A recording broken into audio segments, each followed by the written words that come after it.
This expose alleges a previously undisclosed incident involving Meghan Markle at Queen Elizabeth II's funeral, claiming that Markle assaulted a young female staffer and subsequently orchestrated a cover-up. The narrative centers around leaked CCTV footage, potentially the most damning evidence ever linked to a member of the modern royal family, which allegedly depicts Markle throwing food at a staffer, threatening her to remain silent, and the subsequent swift implementation of a non-disclosure agreement, NDA. This analysis will dissect the various layers of this alleged incident, exploring its implications for the royal family, the victim, and the broader culture of silence within the institution. The introduction immediately establishes the central theme, a previously undisclosed incident involving Meghan Markle at Queen Elizabeth II's funeral, emphasizing the potential severity of the alleged actions and the subsequent cover-up. The author uses descriptive language, highlighting the leaked CCTV footage as potentially damning evidence and the alleged actions as a violation of established norms. The author sets the stage for a detailed analysis, exploring the implications for the royal family, the victim, and the broader culture of silence. The narrative meticulously details the meticulous planning and execution of the Queen's funeral, emphasizing the controlled environment and the global attention it received.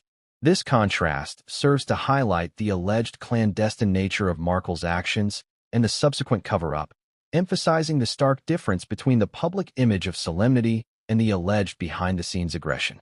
The author strategically establishes the context of the event, highlighting its significance and the meticulous planning involved, thereby emphasizing the gravity of the alleged actions. The alleged incident unfolds with Markle's reportedly heated exchange with a senior event coordinator over seating arrangements. The alleged assault, described as Markle throwing a snack at the staffer, is presented not merely as a physical act, but as a symbolic assertion of power and dominance within the hierarchical structure of the royal family.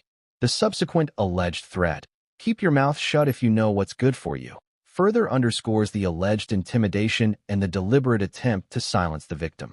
The author meticulously details the alleged incident, emphasizing the power dynamics at play and the alleged intimidation tactics employed by Markle. The swift and efficient implementation of the NDA is a key element of the narrative. The alleged immediate provision of the NDA, the victim's isolation in a side room, and the lack of external support or legal counsel highlight the alleged deliberate effort to suppress the incident before it could become public knowledge. The author emphasizes the speed and efficiency of the alleged cover-up, highlighting the preparedness of the palace and suggesting a pre-existing mechanism for dealing with such incidents. The narrative explores the reasons for the alleged 2-year delay in the release of the information. The author suggests several possibilities: legal pressure, the monarchy's control over internal media, and the victim's need to overcome the psychological impact of the incident and the pressure exerted upon her through the NDA. The author carefully considers various explanations for the delay, acknowledging the complexities involved and the potential motivations of those involved. The alleged actions are presented not merely as a personal scandal, but as a reflection of a broader culture of silence and the abuse of power within the royal institution. The author highlights the alleged intimidation tactics, the silencing of witnesses, and the swift removal of the victim from her position, painting a picture of an institution prioritizing its image over the well-being of its employees. The author emphasizes the systemic nature of the alleged cover-up, linking it to a broader culture of silence and the abuse of power within the royal institution.